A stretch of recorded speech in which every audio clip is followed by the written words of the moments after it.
Hello, welcome to NPTEL, the National Program on Technology Enhanced Learning.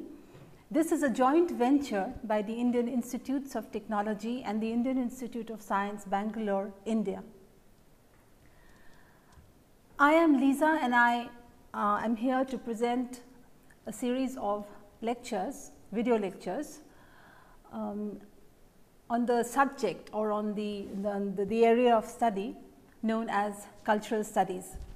I have been with you for the past almost 17 lectures, and if you have been following at least a few of them, you would be aware by now that we have already covered the introductory part relating to the basic premises of cultural studies. We have looked at a few theories like Marxism, structuralism. We are now in module 2. In fact, we are towards the end of the second module, where we discuss the certain key concepts. And as I had mentioned earlier, these are the key concepts being discussed are by no means the only key concepts, that is, the list is not an exhaustive one. However, we have talked about what I feel are the most important ones, at least at this elementary level. The key concepts being, for instance, subjectivity, identity, ideology, representation, power, etc. I need to remind the viewers again that these lectures that are being brought to you are for the engineering students in various colleges in India, and humanities being a part of the IIT system. The subjects, the disciplines being taught are taught with a certain view, with a view to acquainting the engineering students to certain areas and disciplines in the humanities and social sciences. To many, especially research scholars in the humanities, some of our lectures may seem to be elementary, but I believe that however elementary, lectures in the humanities and social sciences being brought to you would help you revise your elementary concepts. So, we are today in the 18th lecture, and the lecture is on the key concept discourse. We will first do a recap of the last lecture, which you are aware was on power, and then we shall go on to talk about discourse. We saw in the last lecture that power is an important concept, is an important it's part of the terminology, the core terminology, so to speak, of cultural studies. And culture is seen as a language, it is seen as a tool. Culture is also artifacts, it is a way of life, and culture is also sometimes synonymous with power. We then went on to consider two quotations or two articulations, so to speak, on power, connecting it to the concept, the key concept that we had discussed in the lecture before the lecture on power. And these were by Larry Gross, for instance, representation in the mediated reality of our mass culture is in itself power. Second, representation functions more like the model of a dialogue, this is by Stuart Hall, and attempting to fix meanings is exactly why power intervenes in discourse. Now, I need to remind the viewers once again that the methodology being followed in my lectures, in these series of lectures being delivered, is that I bring to you the key articulations, okay, as far as possible, the key articulations made by several critics and scholars in the field of cultural studies. We look at those articulations, and my attempt is always to try and unpack the formulations that have been made to really make this a virtual classroom, in the sense that I try and speak to you as I would speak to my students in the class. So, what we do here is we read several quotations, passages from important critics, like, as you know, Chris Barker is an important figure here, Stuart Hall, and several theorists whose work contribute to the development of cultural studies. Now, let us look at the next slide. The other point that we also we had discussed is that power and freedom are to be seen as two areas in which there are no fixities, there are instead negotiations, okay, and displacement of boundaries. In cultural studies, both these terms are fluid, both these terms are flexible, and the point here is that it is important to see these terms as not being fixed, as being fluid and capable of change. Next, we also looked at in the last lecture on Adorno and Horkheimer's articulation on power through technological rationality, and technological rationality leads to what they call the rationality of domination. So, power, according to Adorno and Horkheimer, we may summarize them as saying that power is akin to the rationality that is provided by technology. It is a kind of rationality that is instrumental in nature, instrumental in function, and perhaps a purpose. This rationality, which is the rationality of domination, is how power operates in society. Next, we reminded ourselves that cultural studies, being an area of study, being a discipline which questions, okay, whose main whose chief aim is not just to elucidate certain terms, not just to explain certain cultural practices, but to question those very practices, those very forms. In that, we may say here that power relations, okay, always need analysis, elaboration, and questioning. Okay. This is a political task for us. Then we are coming close to the key concept of our lecture today, and we will move to it by first referring to its relation or relationship with power. Discourse creates power, and discourse creates power by invoking truth, by trying to fix meanings, by trying to establish practices, and by trying to determine morality. This is how discourse is related to power, and today we need to look closely at this term discourse. Discourse is a term, and its kindred terms like discursive practices, episteme, etc. These are terms that are found difficult by some students, even in certain higher levels, and let us see how we can unpack this term for you.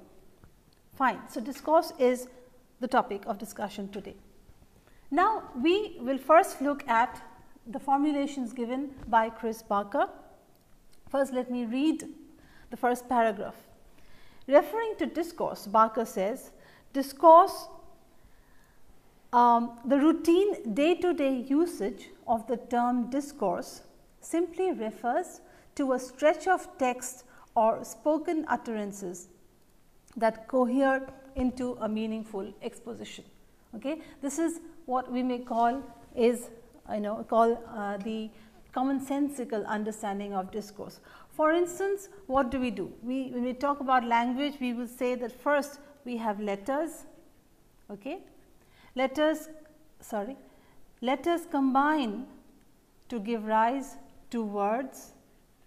Words combine to give rise to sentences, and sentences combine to give rise to discourse. Okay. This is a typical way in which we look at we consider discourse, that is, discourse is a stretch of text, as Barker tells us, a stretch of text or of spoken utterances that cohere into a meaningful exposition. It is enough for discourse to in a coherent manner to create meaning for us. However,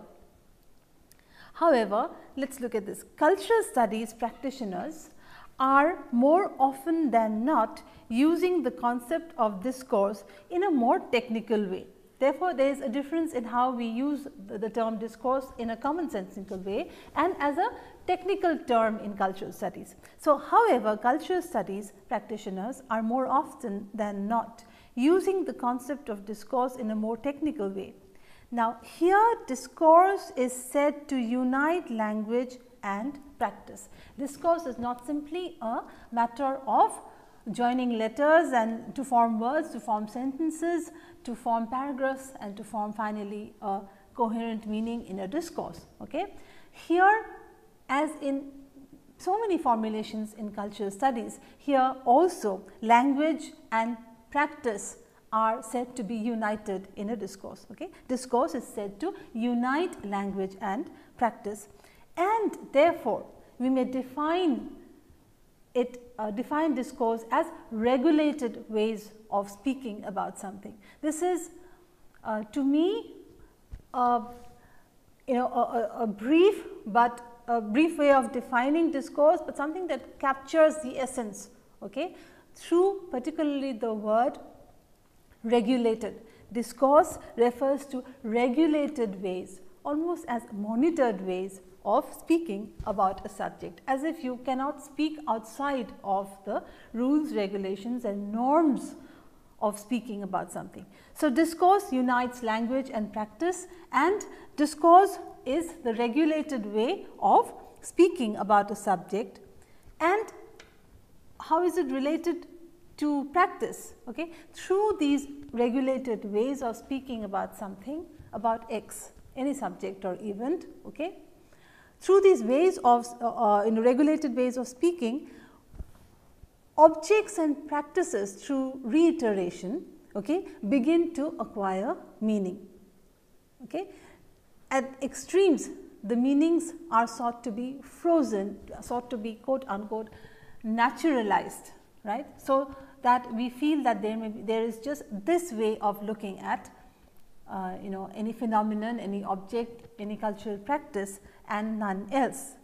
Then Barker says the production of knowledge through language that gives meaning to material objects and social practices we may call discursive practice. Okay. So, discursive practices are what? Discursive practices simply refer to the production of knowledge through language, and through language finally through repeated practice, that is something that gives meaning to both material objects and social practices, and it is through discursive practices that meanings are finally established, or rather through the practice of our discourses. Now, I will give you an example here. I may have referred to it in one of my earlier lectures where I talked briefly about discourse. Now, if discourse is a regulated way of speaking about anything, about I said any phenomenon, any subject, etc., let us look at the term man. Okay. The term man now can be discursively, discursively articulated, okay, in different ways. Now, let us look at this. A, from the point of view of religion, the discourse or regulated way of talking about man would differ from the way man is discursively created, okay, created in science, further different as we look at man as a discursive category from the point of view of psychiatry, further again different in law, and finally, but not the least, in subjects like economics, etc. Okay, this is of course not an exhaustive list, but the point I would like to make here is that anything, any subject, any object, any practice can be articulated in different ways. The rules will be different, the regulations would be different. This is the first meaning of discourse that we will have to understand, to internalize.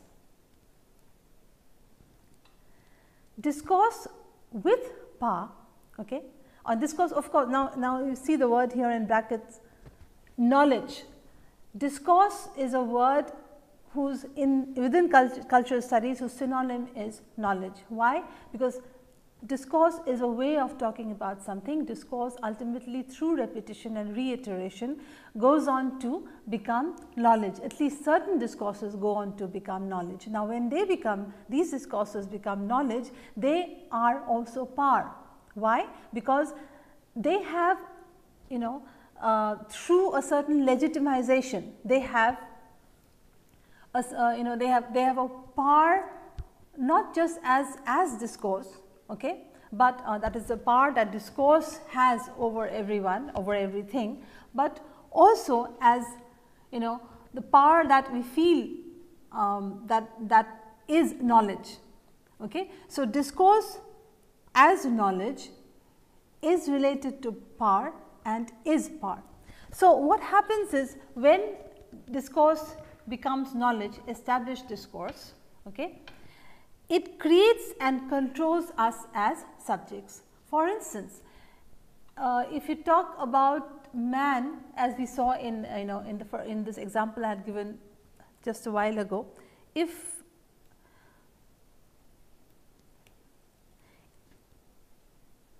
we look at religion, for instance, there would be certain formulations, okay, certain ways of talking about man that both creates the subject man.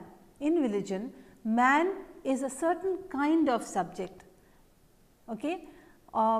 They are associated within the discursive practice and discursive articulation of man, for instance. You cannot talk about man from any other perspective. If you do talk about man from another domain, from another discourse, that discourse has to sort of so to speak fall in line with the dominant discourse, that is in this case the discourse of man within religion. That is why we say that discourse and discourse as knowledge, knowledge as power create and control us as subjects. Look at this, it both it first creates the subject and then it controls the subject. Further, the subject, therefore, in this case, if you have understood the slide before this, okay, the subject, and where we say that the subject is created first and then controlled by discourse, the subject therefore is the effect. Okay. The subject is the effect of discourse, the subject is the effect of talking in a certain way about that particular subject. Okay. Therefore, the subject is a matter, this is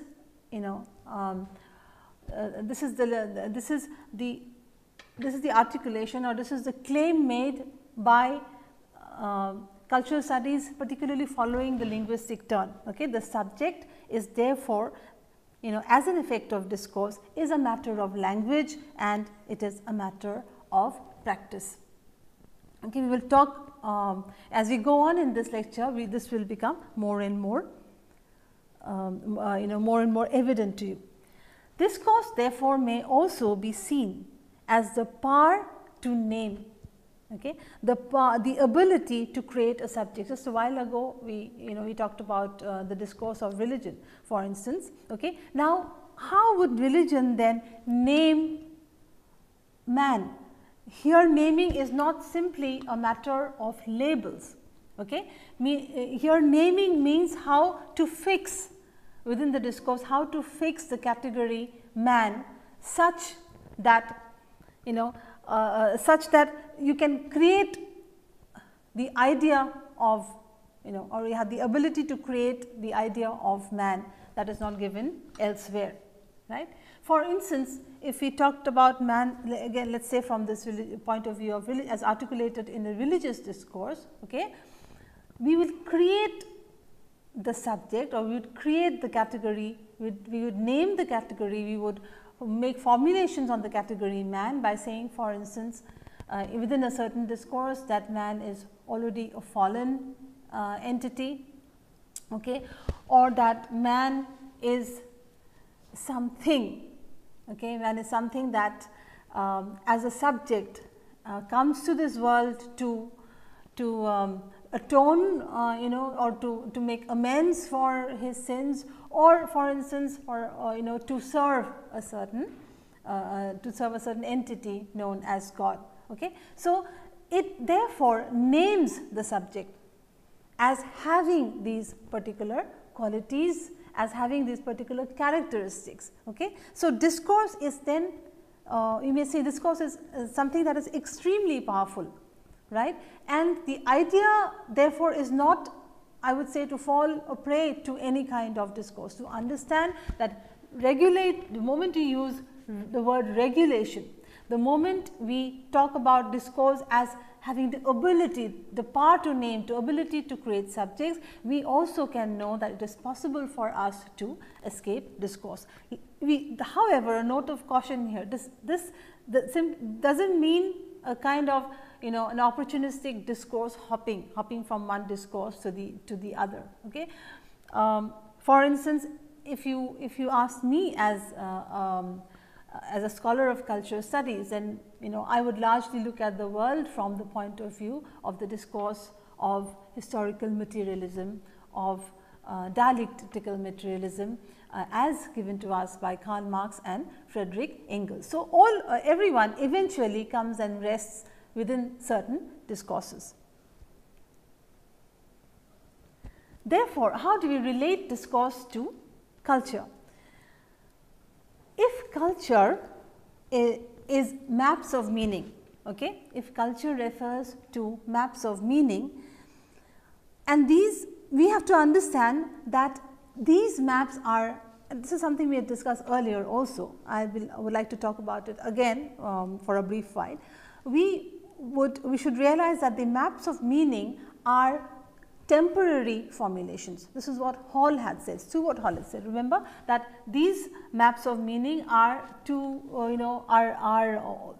always changing and they have to change and they need to be questioned, right. So, these maps of meaning, whenever they attain certain stability, whenever whenever we feel like saying that this is the natural way that things are in, that this is the way that things should be, we have to then remember, if we look at this slide here, that it is only a temporary stability, these maps, okay, they are just temporary stabilizations of meaning, and these temporary stabilizations of meaning are brought forth by the discursive practices of the time.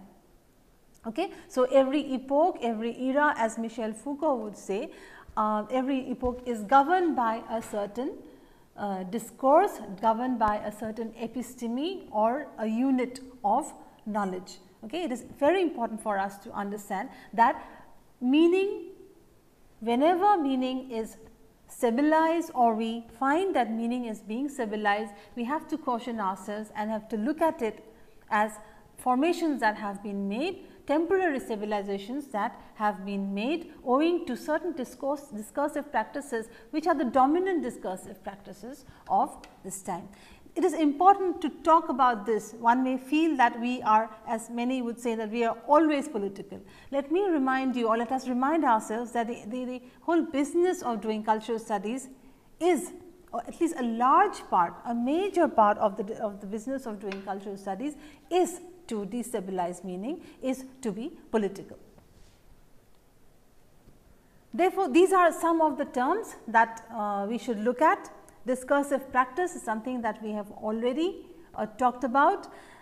Episteme, finally leading to epistemology. Episteme is a unit of knowledge, okay? A unit of knowledge which leads to knowledge formation. Discursive formations are also therefore discursive practices that finally congeal to give rise to a certain formation of discourse. Okay, these practices establish a certain and create a certain formation which is a discursive formation and regimes of truth. Okay, remember these seemingly permanent, stabilization of meaning, which is actually a temporary one, as Stuart Hall has shown us. They try to establish regimes of truth. Now, in this slide, if you look at this slide here, episteme, a certain episteme, okay, through the discursive practices and formations, right, give rise to or seek to establish at least a regime of truth in every epoch. Okay. So, these are kindred terms, these are terms related, that said, to discourse, episteme, discursive practice, discursive formation and regimes of truth. As with the circuit of culture, remember in our lecture on representation we found that Stuart Hall had given us the circuit of culture, wherein he said that words like representation, words like ideology, etc., are not studied in isolation. We are studying their negotiations, their interweavings, their interrelations, the interstices, so to speak,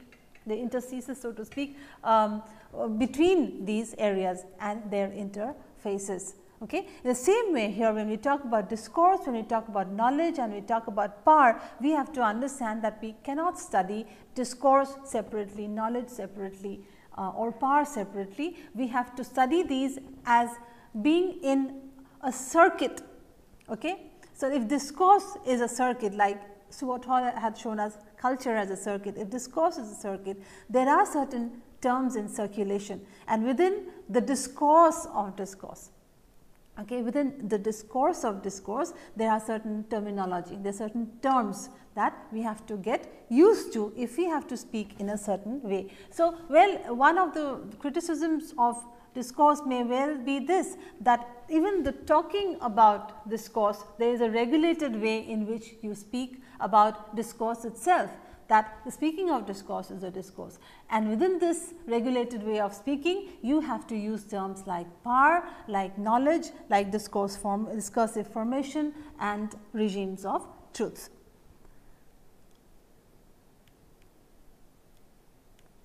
Now, I would like to quote from Michel Foucault in a bid to see how he has, of course, he has talked about discourse on so many occasions. It is not, we need a separate lecture on Foucault and discourse, but I will bring here just a very few lines from Foucault and try and unpack these for you. Let us read here. This is Foucault. My role, and that is too emphatic a word, is to show people that they are much freer than they feel, that people accept truth as evidence, some themes. Okay?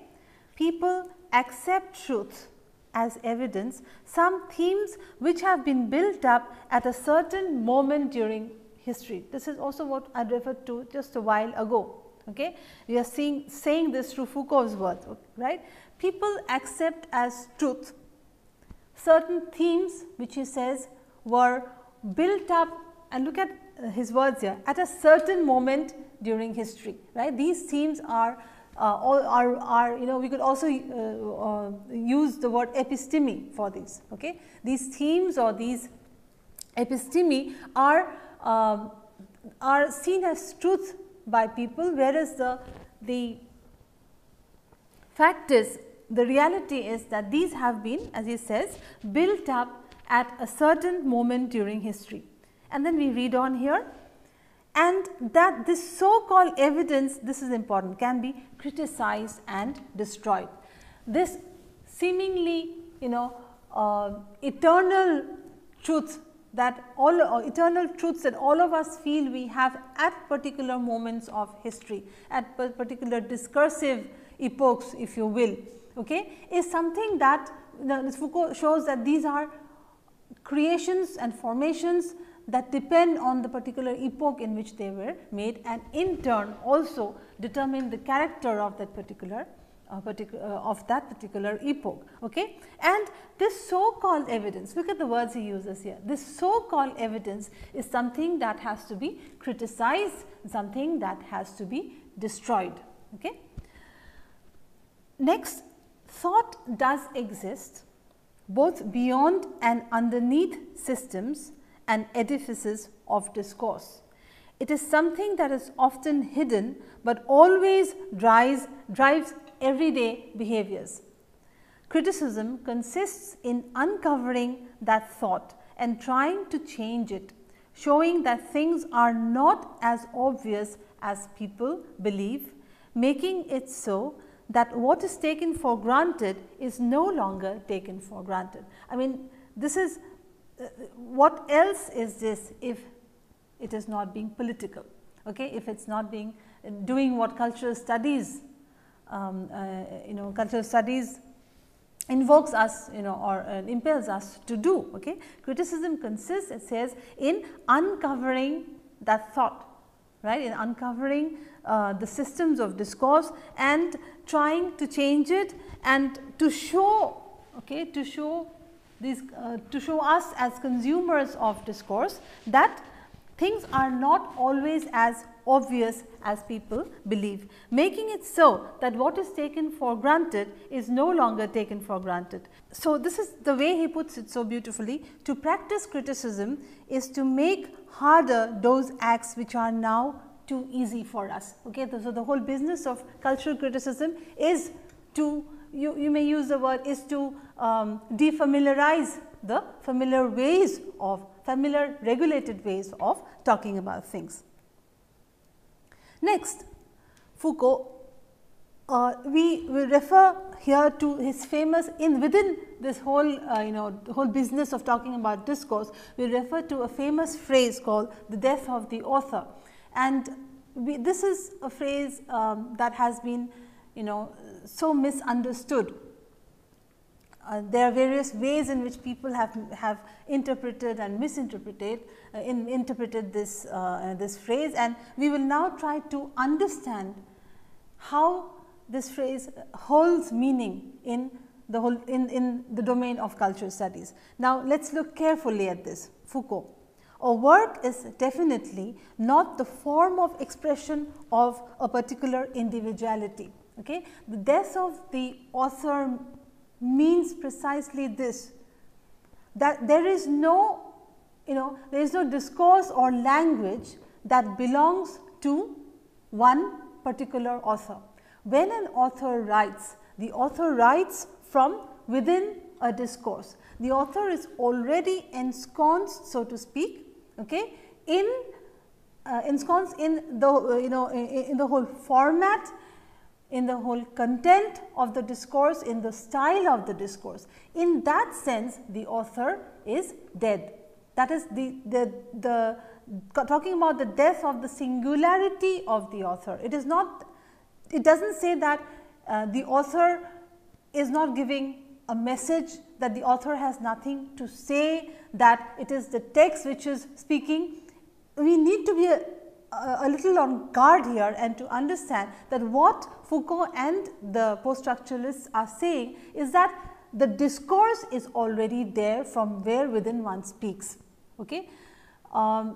It is not, or it does not mean that there is no message, that there is no beautiful moral, for instance, a formulation that has been given by the author. There is no beautiful way of talking about certain themes. It does not mean that, it simply means that the discourse is already there, and hence the author and his or her singularity in that sense of the term, disappears, or as it says here, dies.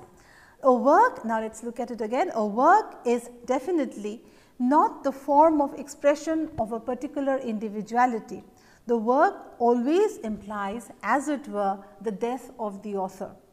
One only writes in order to disappear at the same time. The work, in a way, exists on its own as the bare and, look at this, anonymous flow of language. This is important. The paradox here is, even as a person with a name, with a face is speaking, who is certainly not anonymous, who is certainly somebody who could be identified. The paradox here is that as that person is writing, okay, his or her work exists as the anonymous flow of language. The importance given here, the power given here is obviously to language and to discourse and to the text. Okay. The work is composed of certain relations within language itself. It is a particular structure, look at this, it is a particular structure in the world of language, discourse and literature. And I must hasten to add here is that we would have to understand the death of the author within this kind of a discourse. Okay. This too is a discourse, talking about the death of the author is it too is a discourse. But how is it different from talking about other things regarding the author? Okay. In this case, we are doing what we may call a meta linguistic or a meta thinking exercise. Okay. This is language thinking about itself. Okay. This is language thinking about writing, and in this sense the phrase the death of the author is to be understood. In literary studies, it certainly it would be a very extreme way of looking at this formulation. If you look at it simply as something meaning that the author does not exist and the author has not written this text and the author is nobody in time and space, certainly we do not accept such a myopic view of looking at an author or at a writer. But at the same time, okay, the business of looking at discourse is also the business of trying to say that the language, he says, the world of language, discourse and literature is already available, and in many ways an author is bound by certain ways of speaking, certain discursive formations, certain formulations, however much he or she may improvise or be radical. Now, I will look at, I have also brought in David Howarth's book Discourse, and let us look at what he has to say. Talking about discourse, how it says that its growing prominence is not only evident in the increasing number of studies which use the concepts and methods of discourse analysis, but also visible in the widening scope of its deployment. Discourse analysis is not something you get in cultural studies per se. Okay. Discourse analysis is to do, broadly speaking, with the study of language, with the study of writing, of articulation. Howard says that something that was talked about discourse and discourse analysis, remember we had said that in language we may talk about, of course in a very simplistic way, we talk about discourse as something that is, a discourse is a joining together of several paragraphs which has to make sense, which has to have, as mentioned earlier, it has to cohere together in a united sort of way, to in unity, in order to be able to make some meaning. Okay. So, such analysis of discourse is carried out in the study of language, in the study of literary texts, and there have been very fruitful exercises in this. But Hart says that there is, as it says, a widening of the course of even the deployment of the word discourse and even of discourse analysis. Scholars in academic disciplines as diverse as anthropology, history and sociology, psychoanalysis and social psychology, culture, gender and postcolonial studies, political science, public policy analysis, political theory and international relations, not to mention linguistics and literary theory, have used the concept of discourse to define and explain problems in their respective fields of study. Okay? So, it is not that discourse is a word which is sort of peculiar to cultural studies. Okay? The awareness of the power of discourse, okay, as knowledge, is something that has struck the minds of scholars across so many disciplines. Okay? And there is an awareness, there is, you could say, even within disciplines there is a self awareness of the fact that each discipline is talking in regulated ways, which have been set, which have been set by somebody else, say set in the past, right. So, there is already a format, as I had said earlier, a form and a content available. Okay. But how are how is cultural studies and the study of discourse in cultural studies different from the study of discourse in say linguistics, literary theory, postcolonial studies, etc. Okay. I would say that even if these discourses are talking about these disciplines are talking about discourse, okay, it is only with the linguistic turn, it is only with the the sharp paring away and the sharp look that has been given to discourse in cultural studies following the linguistic turn, that these other areas have been, so to speak, empowered, okay, to look at themselves and their own discourses. Okay. Secondly, the way discourse is analyzed, is dissected, is critiqued, and in the words of Foucault, so also destroyed in cultural studies is perhaps this is the most, what should I say, this is the most intense way, okay, the most intense way, the most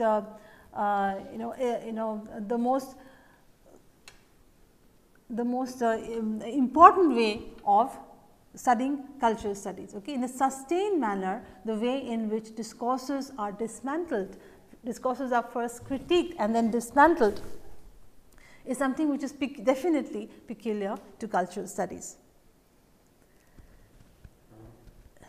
Now, this is what Howard acknowledges here in the second paragraph here. This is a product of the belated impact of the so-called, this is what I mentioned just a while ago, the so-called linguistic turn on the social sciences and the consequent rise of new approaches such as hermeneutics, critical theory and pro-structuralism following in its wake.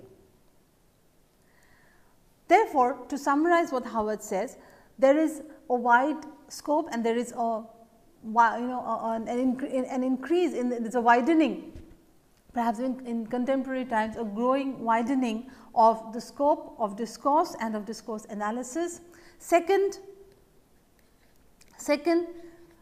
there is also the widening of the applicability, right. So much so that today we talk about the discourse of science, the discourse of technology, the discourse of computer science, the discourse of so many other, of nanotechnology, for instance. It is in every new, so to speak, every new discipline that establishes itself is, you can apply the term discourse and find out its, the way it has been constituted, the factors that have given rise to such a discourse at a certain time in space, in history, and what are how is that discourse delimited, and how is that discourse so to speak not forcing, but so to speak telling us how to talk in certain regulated and monitored ways. Okay, and how these discourses have their own boundaries. Now, number 3, it is non-positivist, obviously, okay, since there is an element there is an element of the uncertainty of meaning. There is an element of the slipperiness, so to speak, of meaning, which is certainly not positivistic, certainly not quantifiable, measurable in certain ways in which we do science. And it has, number 4, it has given rise to new approaches in many fields. Then he says, finally, the emergence of a distinctive field of discourse analysis within the discipline of linguistics during the 1970s and its subsequent take-up by practitioners in disciplines such as cultural studies and literary theory have led to a novel or a new conception of discourse and a specific way of conducting discourse analysis.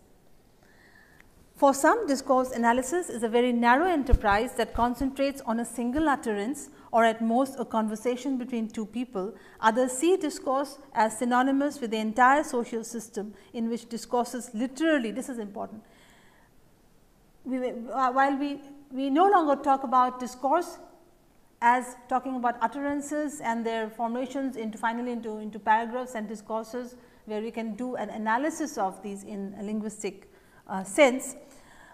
We see today, look at this here, we see discourse as synonymous with the entire social system, which is a huge thing to say and which is one of the key, you could say the key formulations in cultural studies. Okay?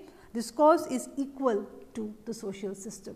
The social system itself is a discourse, and in social systems, discourses literally, okay, constitute the social and the political world. So, the social and the political world is definitely, no doubt, lived out by us. There are material practices, okay, but scholars in cultural studies claim that these material practices are simply not about matter. They are also, or more importantly, a matter of language, okay, or a matter of discourse.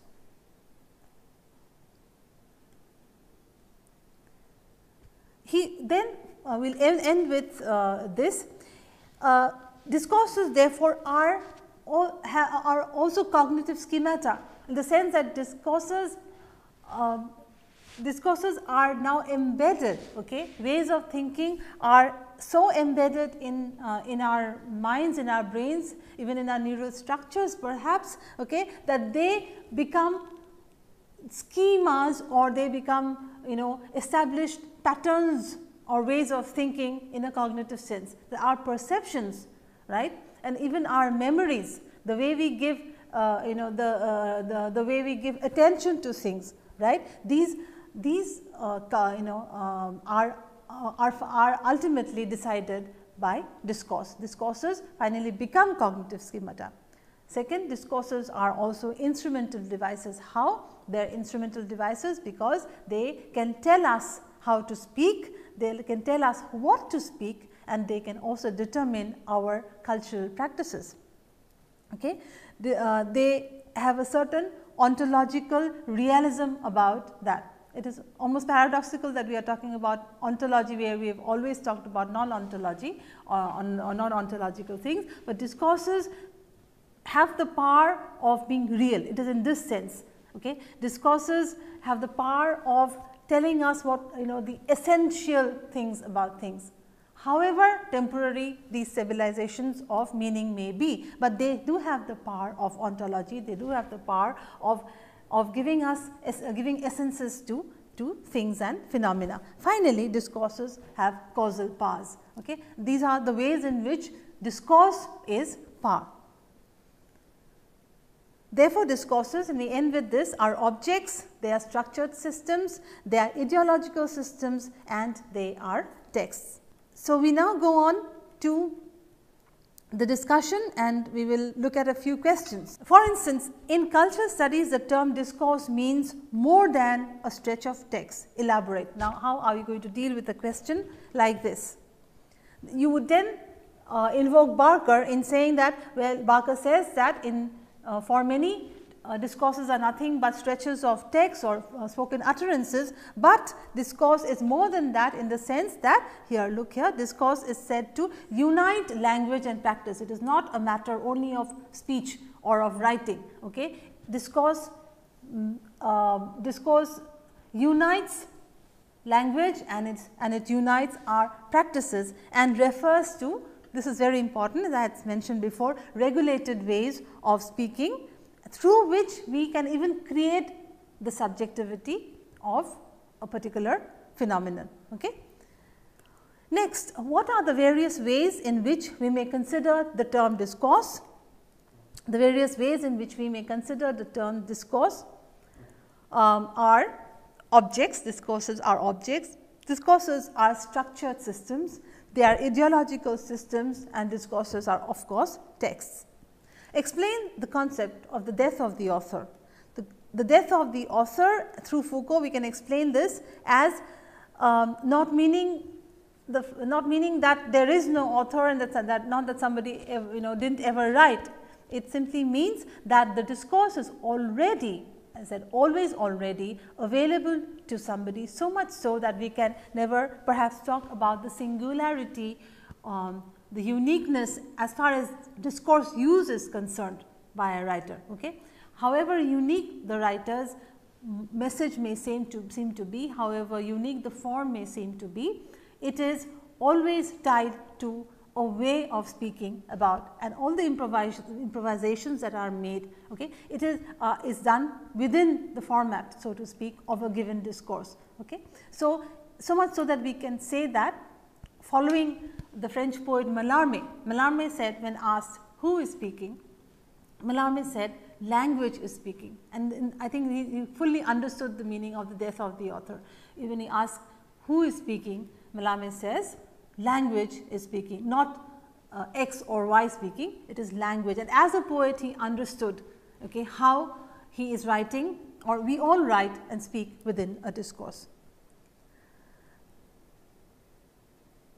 So, this is all that we have to discuss as far as the word discourse is concerned, and I have tried to bring this to you through three persons, Chris Barker, David Howard, and Michel Foucault. And obviously, there are again so many, as always, so many critics that we can invoke in talking about discourse, but in order to bring to you both the meaning of discourse as in cultural studies, okay, vis-a-vis the meaning of discourse's utterance, in trying to show you the wide applicability of discourse and discourse analysis, in order to drive home to you the fact that discourse can even end up being cognitive schematas instantiated in our brains, okay, and in a bit to show you that even if we write, we are